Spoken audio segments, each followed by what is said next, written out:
Hello friends, કેમ છો? મજામાં બધા? જુઓ, આજે હું બનાવું છું ચોરાફળી. ચોરાફળી હું ઘરે બનાવું છું. તેમાં મેં 3 નાની વાટકી ચણાનો લોટ લીધો છે અને એક નાની એ જ માપે જે ચણાનો લોટ લીધો છે એ જ માપે મેં અડદનો લોટ લીધો છે. આ મિક્સ કરી લીધું છે. આમાં 9 સિક્કું મેં પાણી કર્યું ગરમ અને એમાં મેં નાખ્યું છે નાની ચમચી મીઠું ને નાની સાધારણ ચમચી નાની આવે છે જે મસાલામાં એ ચમચી સાજીના ફૂલ નાખો અથવા ખારો નાખો, બેમાંથી એક ગમે તે કંઈ તમે નાખી શકો છો. તો મેં અહીંયા ખારો નાખ્યો છે. હવે બરાબર બધું એને મિક્સ મેં કરી દીધું છે.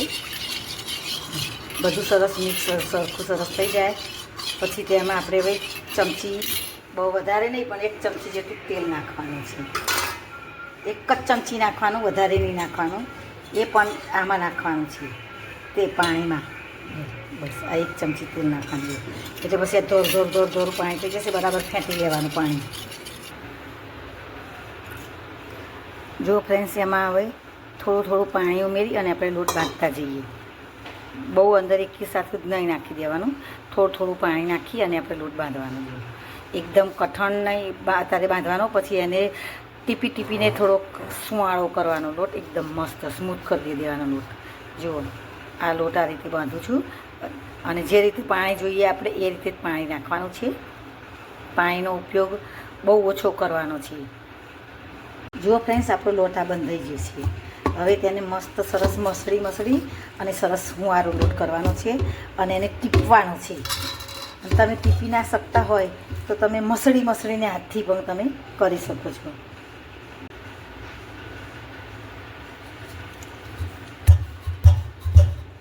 જો ફ્રેન્ડ, રસ્તા વડે આપણે ટીચી કાઢીએ છીએ લોટ. એ તો પછી હું બધું ભેગું કરી લઉં છું. ચોટો તો ખરો થોડો ઘણો.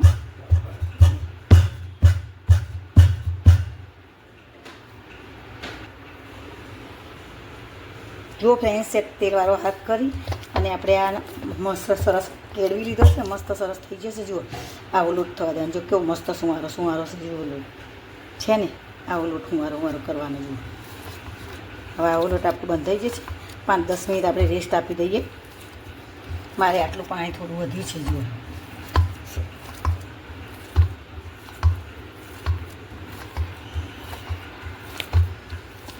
પાંચ મિનિટ ટીપીએ ને એટલે બહુ થઈ ગયું. વધારે લોટ હોય તો આપણે વધારે વખત આપણે ટીપવું પડે, પણ થોડો લોટ હોય એટલે આપણે એ રીતે ટીપી દઈએ ચાલે એમ. જુઓ, આપણે ચટણી બનાવવા માટે 1 ચમચી લોટ લીધો. જુઓ, હવે તેને હું મસ્ત સરસ આ રીતે કરી ગાંઠાના એ રીતે કરી દેવાનું. અને પછી તેને આપણે આ લીલી ચટણી બનાવવાની છે. એ મેં આદું, કોથમીર અને ફુદીનો વધારે લેવાનો. આમાં ફુદીનાનો ટેસ્ટ સારો આવે છે. અને ઉપર પછી દહીં નાખવાનું. હું લીંબુના ફૂલ નથી નાખતી. બહારનું જે આવે છે ચટણી, આમાં લીંબુના ફૂલ આવે છે. તો હું આમાં લીંબુના ફૂલ નથી નાખતી. હું આમાં નાખું છું દહીં. અને દહીં તમારે ના નાખવું હોય, ઘરમાં ના હોય ને તો દહીં ના લાવવું હોય તો તમે લીંબુ નાખી શકો. પછી આને ગરમ કરીએ.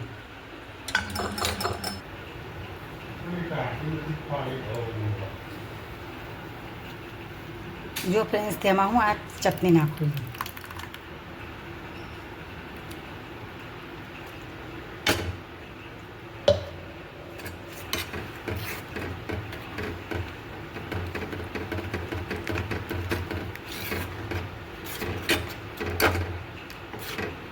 એ તૂટી ગઈ. જો ફ્રેન્ડ્સ, આપણે એમાં મીઠું સ્વાદ મુજબ નાખીએ. જોઈએ આટલું મીઠું નાખવાનું. પછી હલાવી. હવે હું ગરમ કરવા મૂકી દઉં. જો ફ્રેન્ડ્સ, આપણી આ ચટણી તૈયાર. જો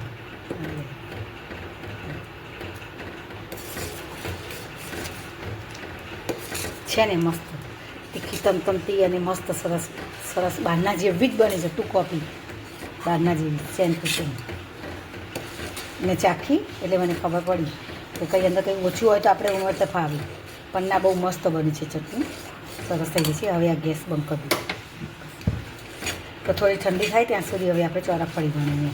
ગુલ્લા પાડી જો ફ્રેન્ડ્સ, આ રીતે બધી આ વણી કાઢી છે. ચોરાફળીની નાની નાની રોટલીઓ જ કહીએ. હવે એને કાપી અને આપણે તળીશું. જો આ રીતે. જો હવે હું આ મસાલો બનાવ્યો ઉપર એ મસાલો સ્પ્રિંકલ કરી દઉં છું. આપણી બધી ચોરાફળી તળાઈ ગઈ છે. જો કેટલી મસ્ત છે ને. તમે પણ આ રીતે બનાવજો. મારી ચેનલને જુઓ તો આ રીતે તમે બનાવશો તો મસ્ત સરસ થશે. આ બધી રીતે ઊંચા નીચી કરી પછી બધો મસાલો ભભરાઈ દેવાનો, એટલે થોડુંક તીખાશ ને થોડીક બહારના જેવો ટેસ્ટ આવે સરસ મસ્ત.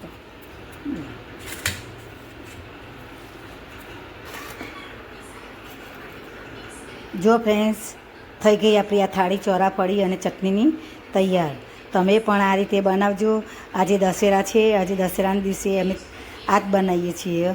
મને ચોરાફળી બહુ ભાવે તો હું તૈયાર પણ લાવું છું. પણ આજે પછી મને એમ થયું કે આજે હું ઘરે બનાવું, તો મેં આજે ઘરે ચોરાફળી બનાવી છે. જુઓ છે ને મસ્ત બની છે ને, બહારના જેવી બની છે ને. જુઓ ચટણી પણ એવી છે. જુઓ તમે પણ આ રીતે બનાવજો. મારી ચેનલને લાઈક કરજો, સબસ્ક્રાઈબ કરજો, કોમેન્ટ કરતા રહેજો. થેન્ક યુ, આભાર.